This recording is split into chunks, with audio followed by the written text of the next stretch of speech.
찬송가 370장 찬송하시고 시작하시도록 찬송가 370장입니다.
시작하시도록 하겠습니다.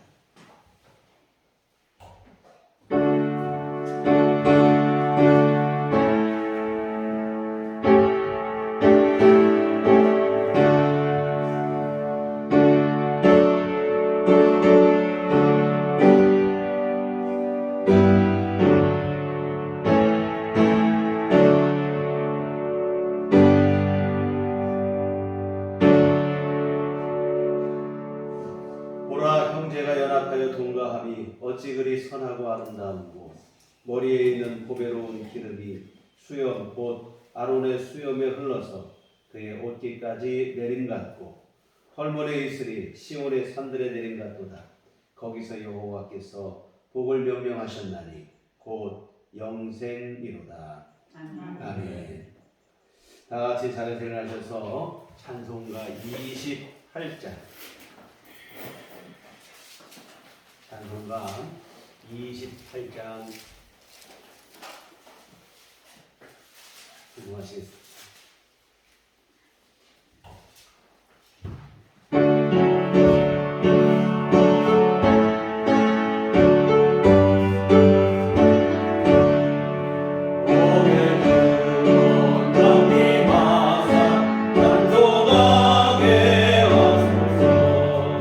알려줘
전능하사 천주를 만드신 하나님 아버지를 내가 믿사오며 그 외아들 우리 주 예수 그리스도를 믿사오니 이는 성령으로 잉태하사 궁전녀 마리아에게 나시고 본디오 빌라도에게 고난을 받으사 십자가에 못 박혀 죽으시고 장사한 지 사흘 만에 죽은 자 가운데서 다시 살아나시며 하늘에 올라사 전능하신 하나님 우편에 앉아 계시다가 저리로서 산자와 죽은 자를 심판하러 오시리라.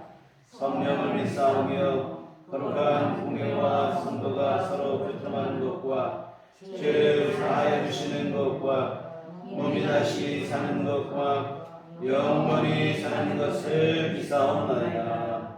아멘. 성시교독은 95번입니다. 95번.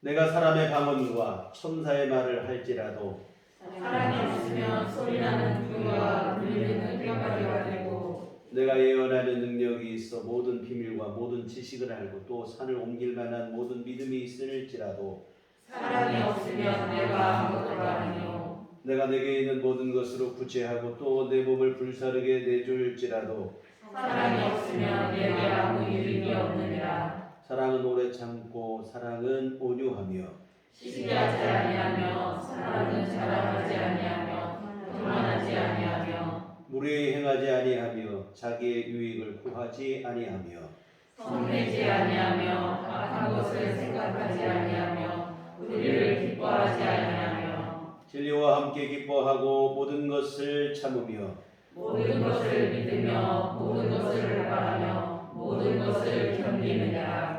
사랑은 언제까지나 떨어지지 아니하되 예언도 패하고 방언도 그치고 지식도 패하리라. 그런즉 믿음, 소망, 사랑 이 세 가지는 항상 있을 것인데 그 중에 제일은 사랑이다. 아멘. 성경은 찬송가 4장입니다.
주 안에서 기뻐하라.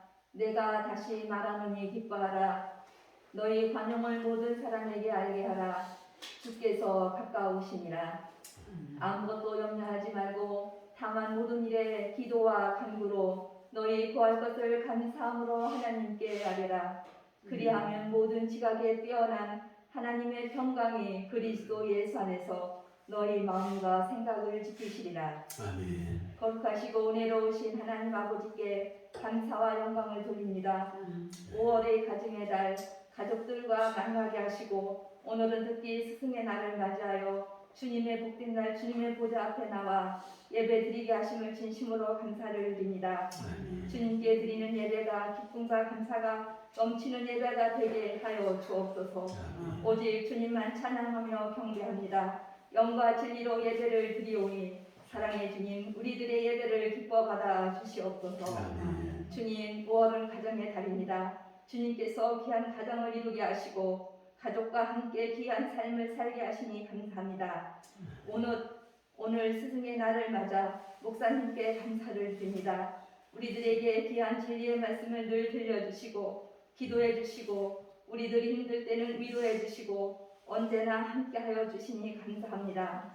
영적인 스승으로서 언제나 앞에서 이끌어 주시고 우리들이 진리에서 떠나지 않도록 말씀으로 인도해 주시니 감사를 드립니다. 사랑해 주님, 담임 목사님 영육간에 강건케 하시고 늘 새 힘을 주사 성령으로 충만하게 하여 주옵소서. 주님, 우리가 우리의 삶을 뒤돌아보며 회개합니다.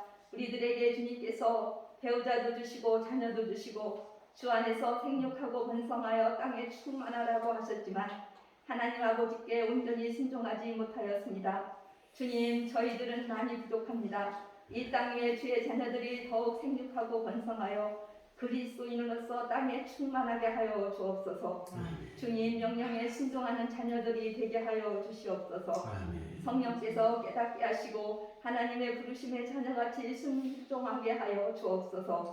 하나님 아버지께 늘 순종하여 믿음 있는 자녀로서 하나님 아버지께 영광 돌리게 하여 주시옵소서. 우리들 교회를 위해 기도합니다. 우리들 교회 도마동 이곳에 세워주시고 사랑해 주시니 감사합니다. 우리들 교회 성도님들을 함께하여 주시고 인도해 주시니 감사합니다. 성도님들 중에 삶이 어려운 분이 계시면 주님께서 풍요로운 복을 주셔서 삶의 형편이 좋아질 수 있도록 은혜를 베풀어 주시옵소서. 주님의 은혜를 누리고 살 수 있도록 인도하여 주옵소서. 주님, 외로운 성도님들이 계시면 그 마음을 어루만져 주셔서 믿음을 주시고 찬양을 주시고 기도하게 하시고 천국 소망을 주셔서 하루하루 주님만 바라보고 살아갈 때 성령께서 인도하셔서 주님의 사랑으로 평안을 누리게 하여 주옵소서. 우리들 교회 성도님들 몸이 불편하신 분이 계십니다. 주님, 우리 성도님들 기도를 응답해 주셔서 깨끗하게 완전히 치유하여 주옵소서. 그리하여 생활하시는데 또한 교회 예배 드리러 오시는데 불편하지 않도록 인도하옵소서. 사랑해 주님, 우리 성도님들 믿음으로 말씀으로 언제나 굳건히 세워 주시옵소서. 성령의 충만함으로 그리스도의 마음으로 긍휼과 자비가 넘치게 하시고 믿음으로 충성하는 성도님들이 되게 하여 주옵소서. 주님, 우리 교회가 영적으로 부흥되게 하여 주시옵소서. 주님, 우리 교회 빈자리를 채워 주시옵소서. 간절히 원합니다. 우리 성도님들이 전도하여 빈자리가 채워지는 역사가 일어나게 하여 주시옵소서. 성령께서 충만하게 하여 주시옵소서. 우리 교회가 전도하는 교회, 성령께서 역사하시는 교회, 진리의 말씀으로 충만케 하는 교회로 굳게 세워 가시옵소서. 담임 목사님 진리의 말씀을 강단에서 선포하실 때마다 우리는 아멘으로 받아 말씀을 목말라 하는 우리 삶 속에서 역사하여 주시옵소서.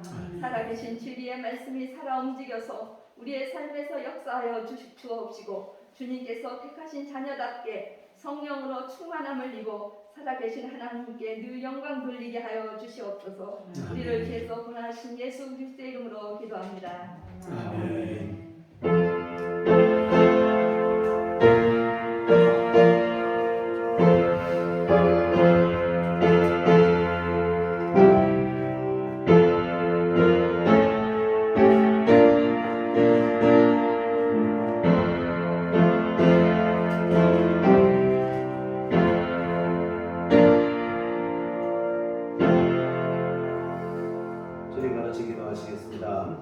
하늘에 계신 우리 아버지여, 이름이 거룩히 여김을 받으시오며 나라의 마옵시며 뜻이 하늘에서 이룬 것 같이 땅에서도 이루어지이다.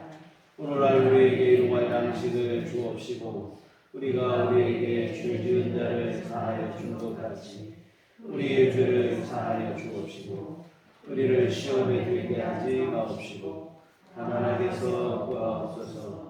내게 나라와 권세와 영광이 아버지께 영원히 쌓옵나이다. 아멘. 이 시간 우리에게 주신 하나님 말씀은 구약성경 시편 128편 1절부터 6절까지 말씀 보시겠습니다.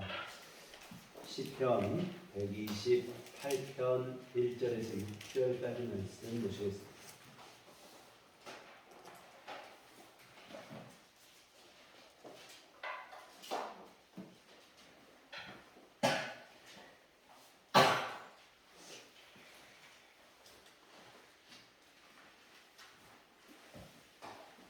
나같이 한 목소리 합동하시도록 하겠습니다. 여호와를 경외하며 그의 길을 걷는 자마다 복이 있도다. 내가 내 손이 수고한 대로 먹을 것이라. 내가 복되고 형통하리로다. 내 집 안방에 있는 내 아내는 결실한 포도나무 같으며 내 식탁에 둘러앉은 자식들은 어린 감람나무 같으리로다. 여호와를 경외하는 자는 이같이 복을 얻으리로다. 여호와께서 시온에서 내게 복을 주실지어다. 너는 평생의 예루살렘의 번영을 보며 내 자식의 자식을 볼지어다. 이스라엘에게 평강이 있을지로다. 아멘. 우리 주님의 은총과 평강이 교회 여러분과는 함께 하시기를 기원합니다. 예, 오늘은 스승의 날인데 제가 이렇게 또 카네이션을 선물을 받았어요. 참 감사한 일인데, 그래도 우리 교회에도 선생님들이 계시는데 귀한 수고한 노고에 감사를 드립니다. 사명감으로 학생들을 사랑으로 섬기는 수고에 주님께서 귀한 상급으로 은총으로 갚아주시길 기도합니다. 또한 귀한 가르침을 받고 자라는 아이들이 또한 이 땅에 귀한 일꾼들로 쓰임받게 되는 귀한 영예를 누리게 되기를 또 기도합니다. 요즘 참 교권이 많이 떨어졌어요. 학교를 단순히 지식을 사고 파는 곳으로 생각하는 그런 분위기가 많이 있는데 그렇지 않죠. 인생의 스승입니다. 정말 어린아이들로 하여금 학생들로 하여금 삶의 지표를 정하게 하고 나아갈 방향을 정해주고 살아가는 방식을 또한 전달해주고 존경의 마음을 다했으면 좋겠습니다. 그래서 정말 우리 주보의 시에도 썼지만 이 땅의 모든 선생님들께서 자긍심을 좀 회복할 수 있는 그러한 분위기가 형성되었으면 좋겠습니다. 오늘은 가정주의로 함께 예배를 드리는데 하나님께서 이 땅에 세우신 최초의 기관이 사실은 가정입니다. 아담과 하와를 통해 가정을 이루게 하시고 둘이 한 몸이 될 것을 부탁을 하셨고, 그리고 아담과 하와는 실제로 하나가 됐습니다. 어떻게 할 수 있냐면 아담이 하와를 처음 보는 순간 이렇게 말해요. 이는 내 뼈 중에 뼈요 내 살 중에 살이로다. 나의 가장 소중한 존재라. 자신의 뼈와 살이라고 하며 부인을 자신과 동일시합니다. 그리고 이들은 서로 벗었으나 부끄러울 것이 없었어요. 무슨 얘기냐면 서로에게 흠이 되고 약점이 될 것이 없었다고 하는 사실입니다. 온전히 하나됨을 이루게 되어진 것인데 이게 바로 인류 최초의 가정인 에덴의 가정의 모습입니다. 그리고 이 에덴의 가정이 바로 하나님께서 원하시고 계획하신 가정 본래의 모습이기도 합니다. 사랑하는 성도 여러분, 오늘 여러분은 이런 가정을 이루고 사십니까? 가족 간에 흠이 될 것도 없고 부끄러울 것도 없는 진정한 사랑을 나누고 계십니까?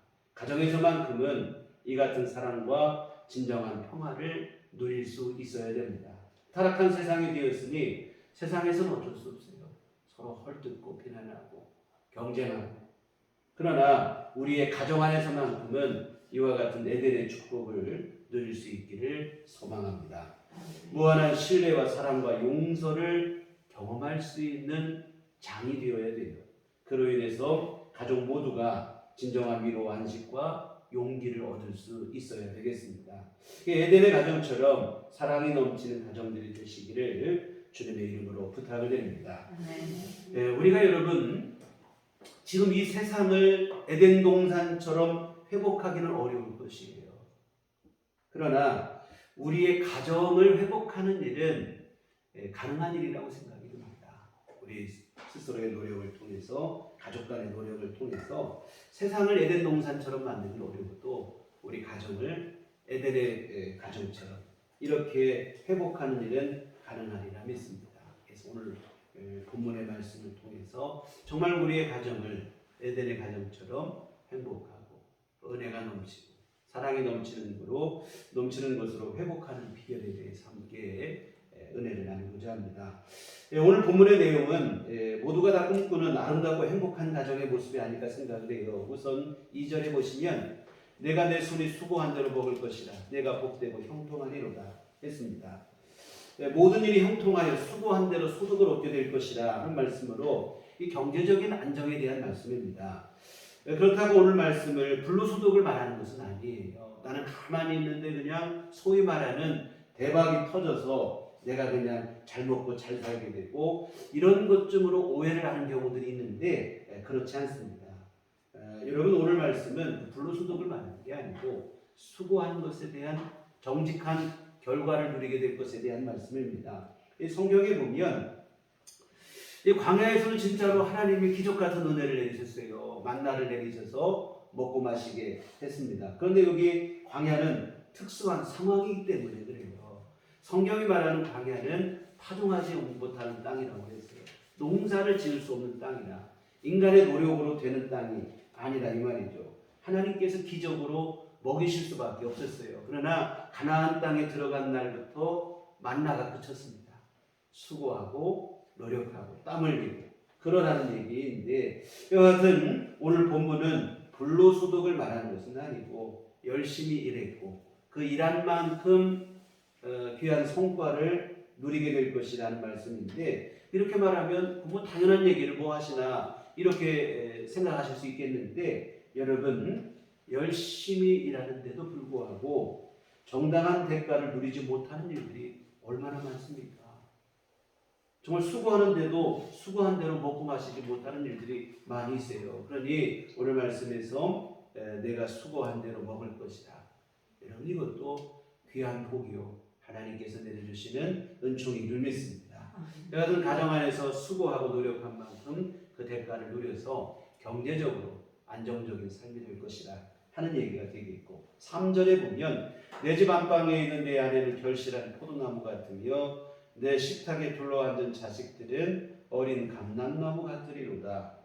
이 아내는 결실한 포도나무 같다고 했는데 포도나무는 건강한 번식력을 의미해요. 이 포도의 특징은 뭐냐면 한 송이에 여러 알맹이들이 있잖아요. 수많은 열매가 달려 있어요. 성경에서는 이처럼 여성의 다산 이런 복을 얘기할 때마다 비유해서 드는 게 포도, 또 하나는 석류의 석류. 석류도 보면 그 안에 그 알갱이가 숫자를 헤아릴 정도로 많이 있잖아요. 여하튼 하나님을 경외하는 자, 그 집안의 아내는 건강한 출산 능력으로 자녀를 낳고 하는 이러한 일이라 하는 얘기를 쓰고 있고 그리고 내 상에 둘린 자식은 어린 감람나무 같으리라고 했는데 이 감람나무, 올리브나무라고 하시면 더 여러분이 이해가 쉬울 거예요. 이 감람나무는 평화를 상징하고 신선함과 활력, 건강함, 유쾌함 이런 것을 상징을 하는 게 감람나무예요. 그리고 감람나무는 기름을 내니 올리브유는 하나님께 드려지는 귀중한 또 제물이기도 했습니다. 결국 이 말은 뭐냐면 하나님을 경외하는 집에 그 자녀들은 바르고 정직하게 활력 있게 자라서 하나님께 쓰임 받게 될 것이다. 이런 뜻으로 이해를 하시면 되겠습니다. 또 5절에 보면 여호와께서 시온에서 내게 복을 주실지어다. 너는 평생의 예루살렘의 번영을 보며 뭐냐면 나라, 그가 살고 있는 나라가 복을 받게 돼. 참 여러분 우리가 지금 대한민국 안에 있으니까 우리나라 복 받은 걸 잘 몰라요. 근데 여러분 정말 눈을 조금만 밖으로 돌려보면 지금 오늘 우리가 누리고 있는 일상적인 이런 것들이 얼마나 큰 복이고 또 어떤 나라에서는 평생의 선망의 대상이 되는 삶의 모습이라 이 말입니다. 그래서 정말 이 나라가 복을 받고 살아가고 저는 하나님의 은총이라고 생각을 합니다. 여러분 한번 생각해 보세요. 우리나라랑 똑같은 조건인 나라가 어디 있어요? 이 북한이에요. 근데 여러분 비교해 보면 정말 우리가 얼마나 복을 받고 하나님의 은총을 누리는가. 여러분 6.25 전쟁 때 예수 믿는 사람들이 원래는 북한에 더 많았어요. 남쪽으로 다 내려오고 북한에서는 종교를 핍박을 하고 박해를 하고 정말 여러분 기도하는 성도들이 있고 하다 보니 믿음으로 사는 하나님을 경외하는 나라는 이들이 있는 나라는 하나님께서 이와 같은 복을 내려주시고 이와 같은 시온의 복을 내리시고 예루살렘의 번영을 보일 것이다. 안정적인 그러한 삶에 대한 그 국가의 복을 얘기를 말하고 있고 또 6절에 보면 내 자식의 자식을 볼지어다 이스라엘에게 평강이 있을지어다. 자식의 자식을 보게 된다는 것은 장수한다는 거죠. 자식의 자식을 보려면 장수를 해야 자식의 자식을 보는데 아주 고생하며 장수하는 게 아니고 오늘 말씀에 보면 이스라엘에게 평강이 있을지어다. 평강을 누리며 이와 같은 지금까지 보는 이 얘기들 경제적으로 안정이 되고 온 가족 모두 건강하고 화목하고 평강과 기쁨이 넘치는 가운데 이와 같은 은총을 누리고 이걸 참 보면 완벽한 모습이죠. 이만하면 참 복되도다 이런 말이 나올 만한 가정입니다. 이 땅의 모든 사람들이 꿈꾸는 가정의 이상적인 모습이 아닐까 생각을 하는데요. 그런데 여러분 이런 가정은 그냥 가만히 있어서 저절로 이루어지는 게 아니고 마음에 또 간절히 원한다고만 되는 것도 아니고 언제 가능한가? 오늘 1절에 보면 여호와를 경외하며 그의 길을 걷는 자마다 복이 있도다. 하나님을 경외하고 하나님의 길, 하나님의 말씀을 쫓아 살아가는 자마다 이런 복을 누리게 된다 하며 쓴 게 오늘 말씀이에요. 4절도 똑같은 말씀을 반복하고 있죠. 여호와를 경외하는 자는 이같이 복을 얻으리로다. 하나님을 경외하고 하나님의 뜻에 순종하는 자에게 하나님께서 복된 가정을 선물로 주시겠다 하시는데 여러분 하나님을 경외한다는 말은 경외라고 하는 말은 뭐냐면 두려운 마음인데 근데 그냥 겁나서 무조건 두려운 그 두려움을 말하는 게 아니고 존경과 두려움이 함께 포함된 내포된 감정을 경외라. 뭐냐면 하나님을 존경하고 두렵다는 말보다 우리가 옛날에 어른, 우더른 존경하면 어려운 마음, 어렵다는 말을 많이 쓰잖아요. 두렵다는 말보다는 좀 어렵다는 표현이 더 좋지 않겠나 생각을 하는데 여하튼 뭐냐면 존경하다 보니까 막 하지 못하는 그 어려움이 있는 두려움이 있는 이것을 경외. 여하튼 하나님 앞에 이런 마음을 갖고 하나님의 말씀에 순종하라 하는 것인 줄 믿습니다. 그러면 하나님의 은혜 속에서 이런 복을 누리는데 근데 이 말을 다른 말로 하면 뭐냐면 하나님을 경외하고 그 뜻에 순종하고 하나님의 다스림을 받는다 하는 말로 말을 한마디로 쉽게 표현할 수 있을 것입니다. 여하튼 여러분 하나님의 다스림이 우리 안에 있을 때 우리 가정 안에 있을 때 하나님의 복을 누리게 된다 하는 얘기인데요. 정말 여러분 하나님으로 하여금 여러분의 주인을 삼으시고 여러분 인생의 주인을 삼으시고 여러분 가정의 주인을 삼으시기를 부탁을 드립니다. 그때 여러분 하나님께서 다스리시는 곳이 천국이에요. 천국이라고 하는 것은 장소적인 개념으로 하늘나라.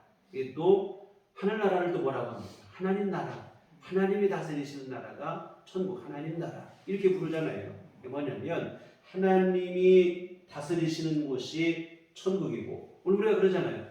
천국 같은 가정이 되고 싶다. 하나님이 다스리실 때 여러분의 가정이 천국이 되어질 줄 믿습니다. 하나님께 다스리시고 하나님이 주인이 되게 하셔야 되는데 단순히 그냥 우리가 나 예수 믿고 교회 다닌다 하는 것하고는 차원이 좀 달라요. 하나님께서 정말 여러분의 삶을 다스리시는가 하는 것은 나 예수 믿는 사람인데 여러분 요거하고는 조금 차원이 더 다르다 이 말입니다. 여러분 그 이상으로 정말 예수님이 내 삶의 주인이 되셔서 내 모든 것을 이끌어 가시는가 하는 그 일을 좀 믿습니다. 정말 여러분의 가정, 여러분의 삶의 주인은 누구입니까? 여러분 각 가정마다 주인이 있기 마련이에요. 여러분의 가정의 주인은 누구라고 생각하십니까? 어떤 집은 자녀이기도 하고 요즘에는 여성들이 힘이 세니까 부인이 아내가 가정의 주인이기도 하고 전통적인 가정은 남편이 또 주인의 인생을 하기도 하고 우리의 가정의 주인은 누구인가? 알 수 있는 것은 뭐냐면 여러분의 가정의 모든 결정과 선택에 누구의 말이 가장 영향력이 있는가? 가장 영향력 있는 말을 주장을 하는 사람이 그 가정의 주인이에요. 요즘에는 자녀들이 많이 그런 것 같아요. 한둘을 낳다 보니까 자녀들을 너무 귀중히 여기다 보니까 집안의 모든 결정이나 이런 일들이 자녀들에 의해서 좌지우지되기도 하고 아까 말한 것처럼 가정의 아내에 의해서 부인의 말 한마디면 또 그냥 정리가 되는 집도 있고 여전히 남편의 권위가 대단한데 신성불가침적으로 절대적인 권력을 갖고 남편의 말에 따라 움직이기도 하고, 대개는 뭐 그렇게 생각할 거예요. 남편이 가장이니까 남편의 주인이 되는 게 옳다.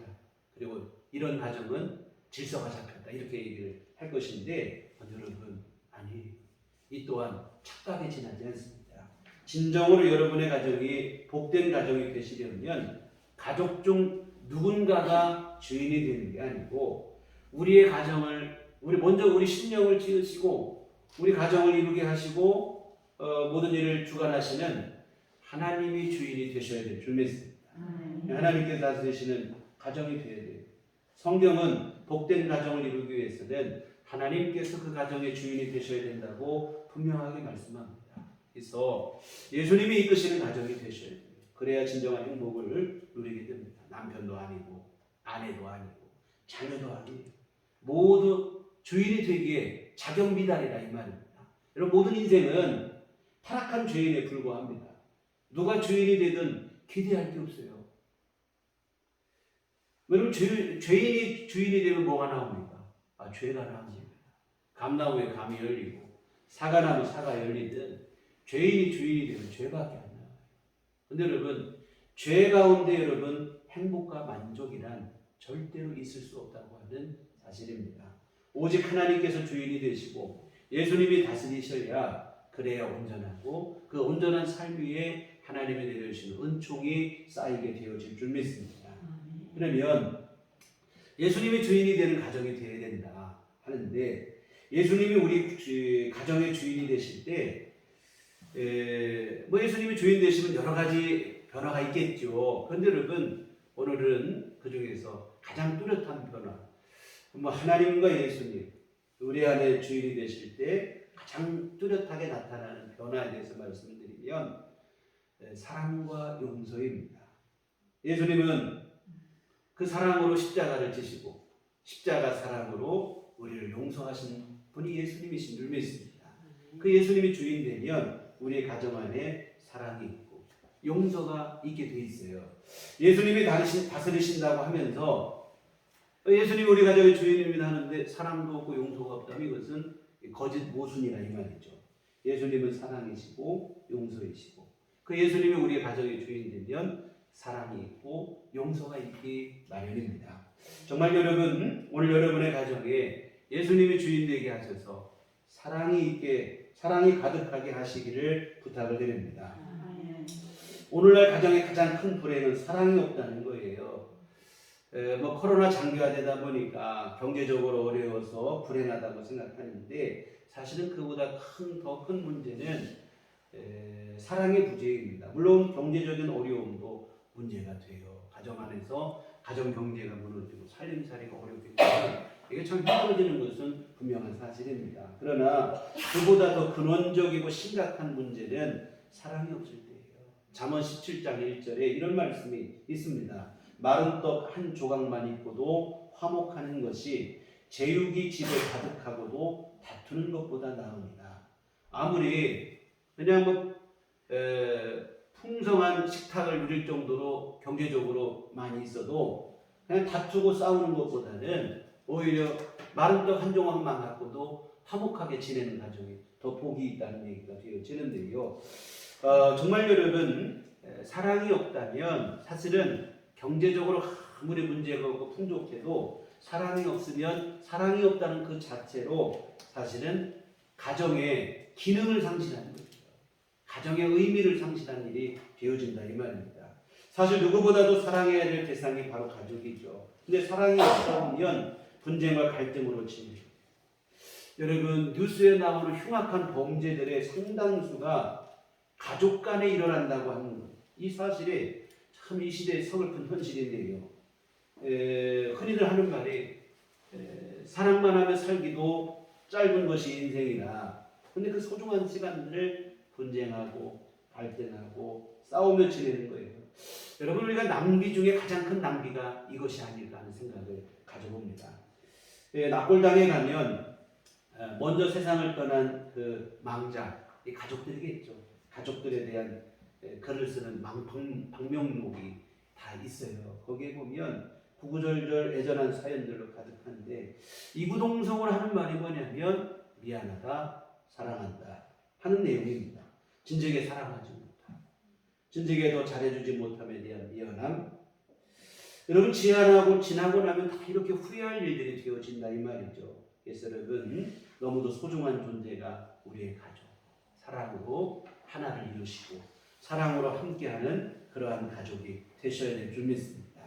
그런데 이렇게 사랑해야 될 가족과 분쟁하고 갈등을 하고, 왜 이렇게 갈등하고 분쟁하는가? 서로를 판단하고 정죄하기 때문에 그래요. 옳고 그른 그 잣대를 들이대며 서로를 판단하고 정죄하기 때문에 지금 말씀드린 것처럼 사랑의 눈으로 바라봐야 되는데 그게 아니에요. 너 이거 문제다, 이거 고쳐야 된다, 옳고 그름의 잣대를 들이고, 그러면서 하는 말이 뭐냐면 다 잘되라고 합니다. 사실은 그 말이 상대방의 숨통을 더 막히게 하는 거예요. 여러분 명심하시기 바래요. 이런 것 가지고는 절대로 누구도 변화시키지 못해요. 그렇게 해서 변화된다고 하면 여러분 우리 자신부터 변화됐어야 돼요. 지금 이렇게 살면 안 된다 이 말입니다. 우리부터 변화됐어야 되죠. 여러분 어때요? 우리가 내 자신을 바라볼 때도 못마땅한 부분이 있어요. 몰라서 그렇습니까? 아니에요. 솔직히 생각해보면 몰라서 그런 게 아니라 이 말입니다. 누구보다 잘 알죠. 그런데 안 돼요. 그러니 여러분 우리가 누군가를 섣불리 나도 나를 변화시키지 못하면서 다른 누구를 변화시키겠다고 충고하고 판단하고 정죄하고, 여러분 이거 감정의 골만 깊어질 따름이지 어떤 일도 이루지 못합니다. 그럼 우리가 어떻게 해야 되는가? 사랑의 눈으로 보는 게 필요합니다. 사랑은 허다한 죄를 덮어준다고 했어요. 들춰내는 게 아니라 덮어주고, 비난하고 정죄하는 게 아니라 용납하고 오히려 동정해주고, 이와 같은 사랑의 눈으로 볼 수 있었으면 좋겠습니다. 지난주에도 말씀을 드렸는데 역지사지의 정신이 필요합니다. 예수님께서는 대접받고자 하거든 먼저 대접하라고 했습니다. 가족 안에 이 정신이 정말로 필요한데 입장을 바꾸어서 생각을 해볼 수 있었으면 좋겠습니다. 자녀는 부모의 입장이에요. 근데 참 자녀가 부모 입장 되기는 쉽지 않아요. 왜? 자기가 부모가 되기 전까지는 잘 모르는 것 같아요. 자식을 낳아보니까 아 그때 우리 부모님이 이랬구나 뭐 뒤늦게 깨닫게 되고. 자녀는 부모의 입장, 부모는 또 자녀의 입장, 뭐 남편은 아내의 입장이고 남편은 또 아내의 입장이 되고. 여러분 사실은 이게 사랑이에요. 상대방의 입장에 대보는 것이 사랑입니다. 상대방의 눈높이를 내가 맞추어서 낮추고, 상대방의 보폭을 함께 맞추어서 젠걸음으로 걸어가지고 기다려주고, 이게 바로 사랑입니다. 우리 주님께서 그렇게 하셨어요. 복음서를 보시면 주님은 반대하는 자들에 대해서 때로 책망의 말씀도 하고 분노도 하기도 하셨지만 연약한 자에 대해서만큼은 책망하신 일이 없어요. 연약하다고 부족하다고 뭐 책망하고 다그치고 재촉하고 이게 아니고 오히려 위로하시고 격려하고 기다려주셨습니다.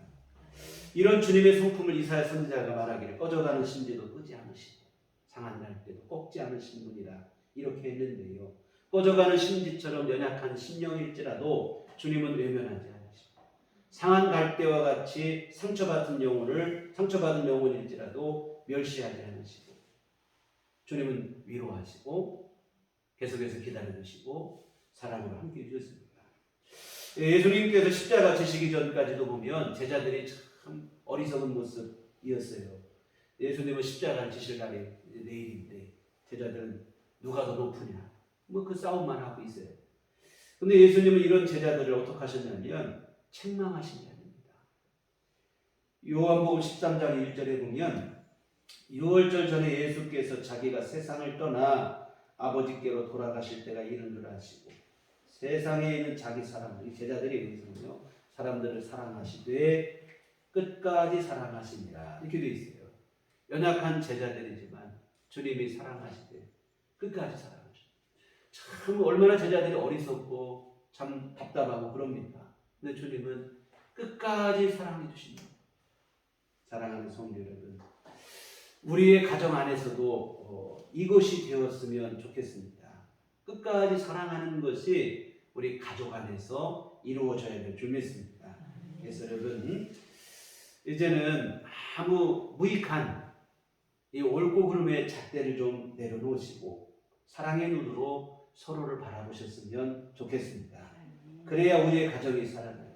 연약한 또한 부족한 제자들, 어리석은 제자들이 세상을 변화시키는 복음 증거자로 거듭날 수 있었던 원동력은 다름 아닌 그들을 끝까지 기다려주시고 믿어주시고 사랑해주신 우리 주님의 은총 덕분입니다. 오늘 우리의 가족도 우리 가정이 이러한 사랑으로 가득해서 남편의 실수, 허물 사랑으로 좀 덮어주시고 아내의 부족함 사랑으로 감싸주시고 자녀의 약점과 흠결 사랑으로 보듬어주고 그렇게 됐으면 좋겠어요. 옳고 그름의 잣대를 들이대며 불을 내고 비난하고 정죄하고 판단하고 당장 잠깐 속은 시원할지 모르겠어요. 근데 여러분, 행복은 요원하다 이 말입니다. 그럴수록 행복은 점점 더 멀어질 수밖에 없어요. 우리 예수님이 주인 되셔야 됩니다. 예수님이라면 어떻게 하셨을까? 예수님이라면 어떻게 하시겠습니까? 끝까지 사랑하시는 그 사랑을 보여주셨을 것입니다. 그래서 오늘 우리도 그 예수님의 그 마음을 마음에 담아서 그 예수님의 주인 되시면 우리에게 너도 좀 그렇게 사랑하라 이렇게 하실 거 아니겠습니까? 순종하셔서 여러분의 가정 안에 사랑이 가득하시기를 주의 이름으로 부탁을 드립니다.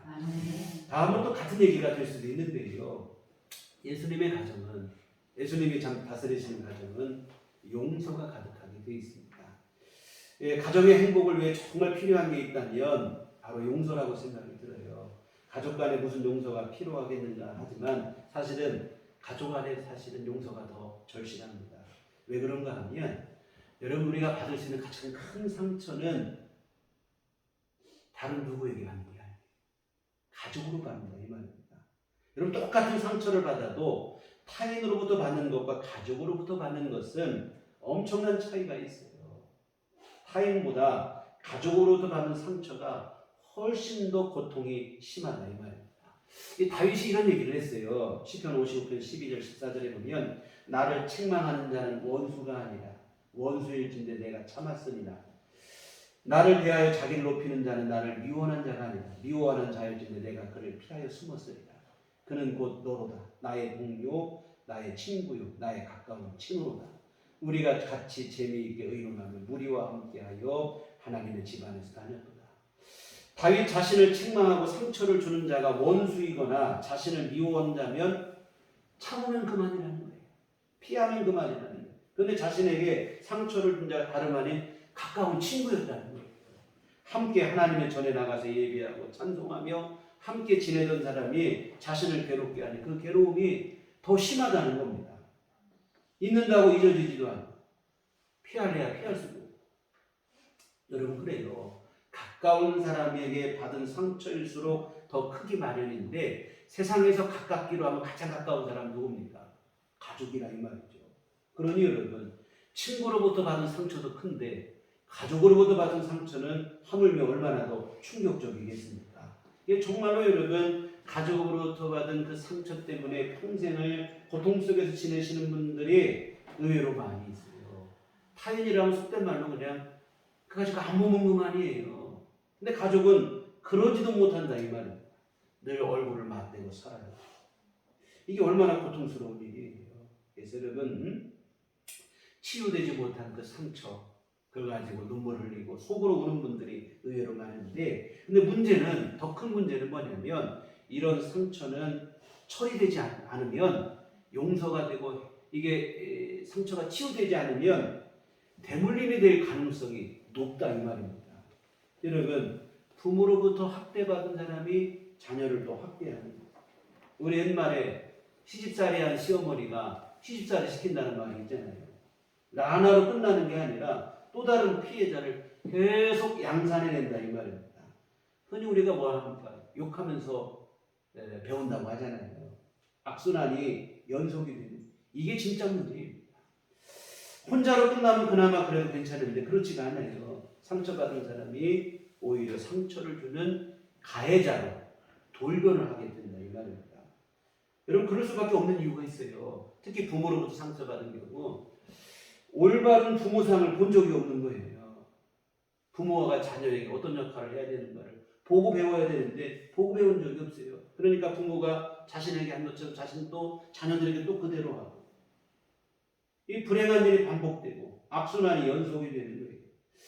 이 악순환의 고리를 여러분 끊어내셔야 가정 안에 행복이 있는데 이 악순환의 연속, 이 고리를 끊을 수 있는 게 바로 뭐냐면 예수님이 우리 안에 주인 되실 때 가능한 줄 믿습니다. 내 안에 예수님이 나를 다스리셔서 예수님의 십자가 은혜가 내 안에 있을 때 용서할 수 있게 되는 거예요. 예수님은 죄인을 용서하시려고 십자가에 본인의 생명을 바치셨잖아요.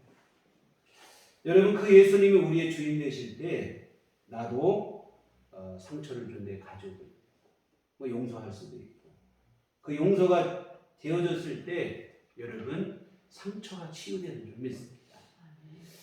정말 잊어진다고 잊어지는 게 아니에요. 덮어두고 덮어둔다고 이게 해결되는 게 아니고 진심으로 용서가 되어질 때 상처는 치유되게 되어진다 이 말입니다.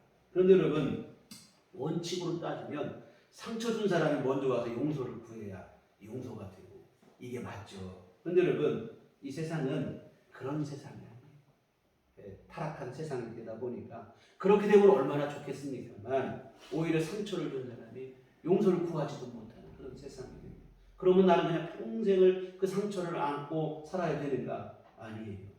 예수님이 십자가에 보여주신 그 십자가 사랑과 그 용서로 오늘 우리가 용서하게 되고 그 용서를 통해서 우리가 자유함을 누리게 되고 상처가 치유되는 은총을 누리게 되어질 줄 믿습니다.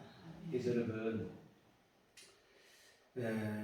이 가정의 달에 용서에 대해서 설교를 해야 되는 게 서글픈 일이지만 사실 이것이 솔직한 우리 현실이라 이 말입니다. 부인할 수 없는 불편한 진실이에요.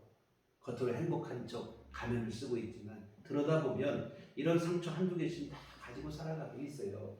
여러분 상처 속에 행복한 척한 가면 뒤에 숨어서 살 게 아니라 주님 앞에 나오셔서 예수님의 그 마음을 여러분 구하시고 용서를 통해서 주님이 주시는 참 자유함과 기쁨을 누리시는 그래서 여러분의 가정이 행복이 회복되는 귀한 역사를 이루시기를 주의 이름으로 부탁을 드립니다.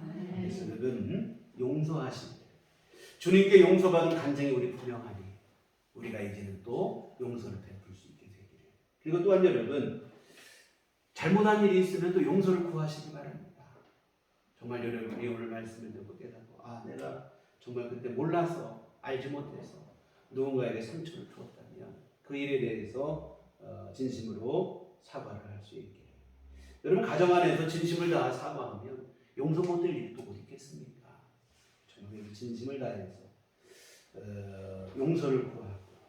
근데 참 우리가 사과하는 게 참 쉽지는 않아요. 왜 그러냐면 이 자존심이라고 하는 것이 걸림돌이 돼서 잘못한 것을 모르는 건 아닌데 사과가 잘 안 돼요. 특히 여러분 부모가 자녀에게 용서를 구하고 이런 일들은 좀 어려서 우리나라 유교 문화에 있다 보니까 좀 쉽지 않은데요.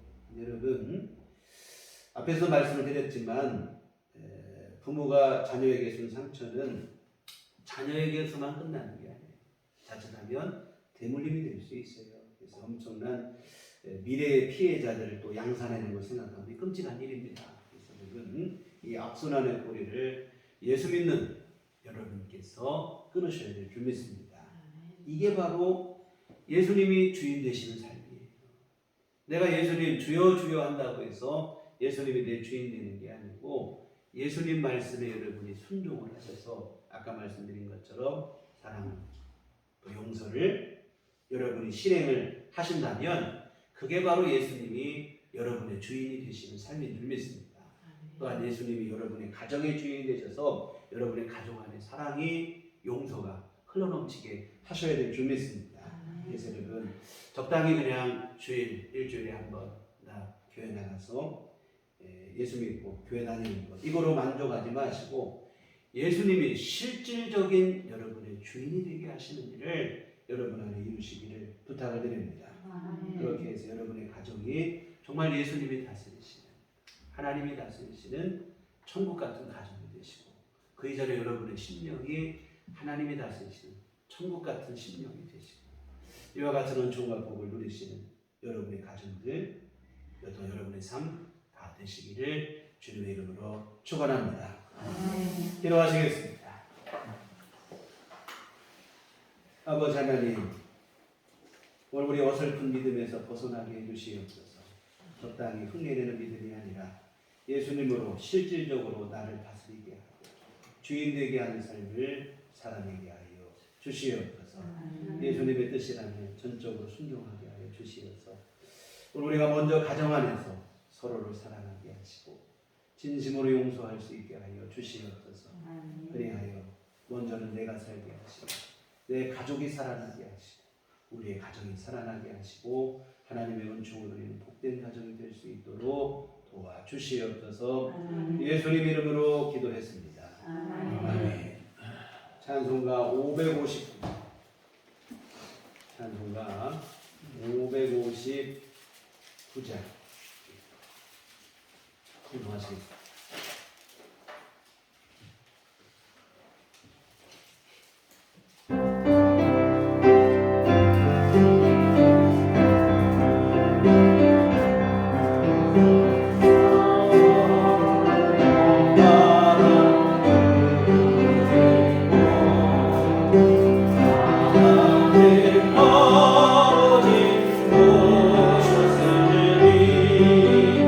믿음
하시고 하나님 또한 허락하신 소중한 가정 안에서 주님의 귀하신 행복과 사랑을 함께 누리며 살아가게 하심을 감사를 드립니다. 오늘도 이와 같이 주님 앞에 나와 함께 예배할 수 있도록 우리 삶을 인도하시고 보호하심 감사를 드립니다. 하나님의 풍성하신 은혜 감사하며 주 앞에 이 헌금을 드립니다. 하나님 기뻐 받으시고 하나님의 귀하신 뜻 이루도록 복을 내려 주시옵소서.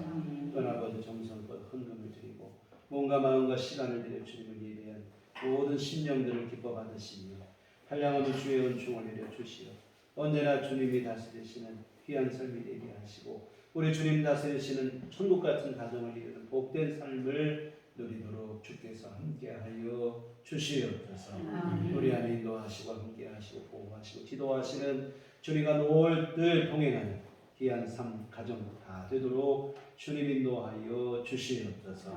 아버지 하나님 우리에게 온전한 믿음을 주시어서 더욱 주께 가까이 나아가게 하시고 우리 하나님의 선하신 인도와 보호하심 안에 살아가는 삶이 되도록 주께서 도와 주시옵소서. 하나님 또 주 앞에 구하옵기는 날마다 믿음으로 구하는 기도마다 하나님 아버지 들어 응답하시기를 간절히 기도하옵나이다. 아버지 하나님 주님이 시야만 되고 주님의 은총 아니면 살 수 없다는 간절한 마음으로 주 앞에 기도하고 있사오니 하나님 함께하여 주시옵시고 구한 것보다 더 좋은 것으로 우리 삶을 풍족하게 하시고 하나님 은혜로 평안하게 하시고 평강이 넘치는 삶으로 주께서 인도하여 주시옵소서. 하나님 또한 건강을 위해서 기도하는 이들도 있습니다. 우리 하나님 권능의 손길로 친히 안수하여 주시옵시고 치료하여 주시옵소서. 나는 치료하는 여호와라 하사오니 하나님께서 권능을 베풀어 주시어 모든 병마를 이기게 하여 주시옵시고 강건한 가운데 생활할 수 있도록 주께서 도와 주시옵소서. 날마다 새인을 허락하여 주시옵소서. 하나님 주시는 귀한 은총으로 강건함으로 주어진 삶을 주 안에서 활력 있게 힘 있게 잘 감당해 나가도록 주께서 붙들어 주시옵소서. 아버지 하나님 또한 우리 주님의 귀하신 은혜 안에서 풍성한 삶을 위해서 기도하는 일도 많이 있습니다.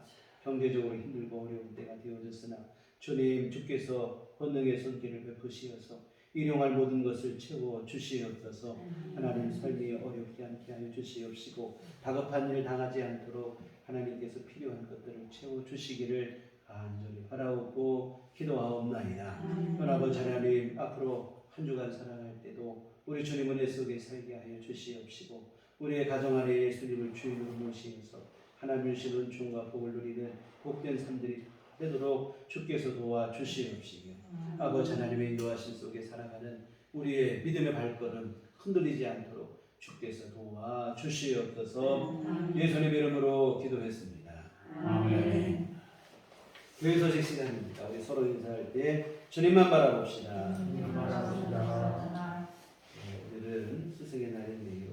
우리 살면서 뭐 선생님뿐만 아니라 우리 인생의 스승을 참 많이 만나고 살아가요. 스스로 터득해 사는 게 아닙니다.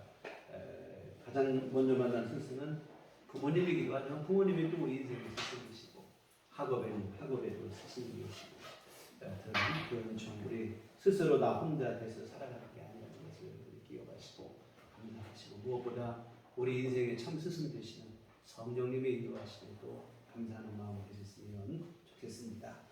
매주 목요일 오후 2시에 전도 모임이 있습니다. 여러분 참여해 주시고 기도해 주시면 고맙겠습니다.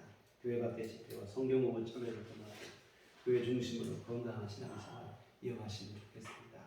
그리고 오늘 또 오랜만에 우리 정인수 집사님이 예배를 참석하셨는데 건강이 더 빨리 완전히 회복되시고 건강하시게 되시기 위해서 기도하시면 좋겠습니다. 또 오늘 우리 제 딸이 공부를 마치고 졸업을 하고 왔어요. 그래서 그동안 우리 성도님들 많이 기도해 주시고 염려해 주셔서 이렇게 될 수 있었던 것 같습니다. 먼저 하나님의 은총이고 우리 모든 교우들의 관심과 사랑이라 감사의 말씀드리며 그래서 오늘 점심 오늘 간식은 저희 가정에서 준비를 했습니다. 그래서 가실 때 하나씩 받아가 잡수시고 생각나시면 앞으로 또 좋은 일 열어주시라고 기도 많이 해주시면 고맙겠습니다. 하여튼 오늘 이렇게 반가운 얼굴들을 보게 돼서 참 감사하고 또한 우리 귀한 시간 하나님의 은혜에 감사를 드리는데 하여튼 항상 우리 모두 가정 안에서 복을 누리시고 우리 모든 성도들도 복되고 승리하는 삶들이 되시기를 위해서 더 기도하겠습니다. 우리 다 같이 자리에 일어나셔서 평안을 너에게 주노라. 우리 서로를 축복하시며 이제 찬양하시겠습니다.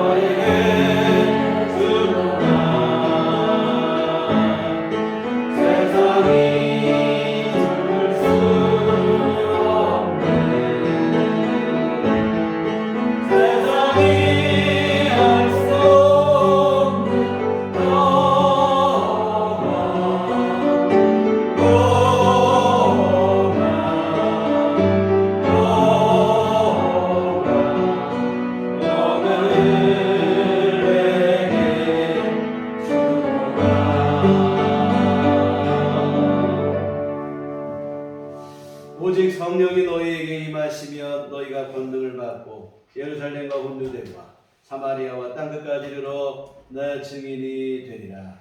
우리가 주의 증인이 되겠습니다. 아멘. 이제는 우리 주 예수 그리스도의 구속의 은혜와 하나님 아버지의 극진하신 사랑하심과 성령님의 위로의 등력사 감화감동 충만하시며 주의 피로 세우신 우리들 교회 위에와 주님이 다스리시는 복된 가정이 이루어 주 안에서 천국 같은 가정이 이루어 하나님의 은혜 속에 살기를 소원하는 주의 사랑하는 모든 자녀들 심령과 가정 위에 지금부터 영원토록 함께 계시기를 간절히 축원하오.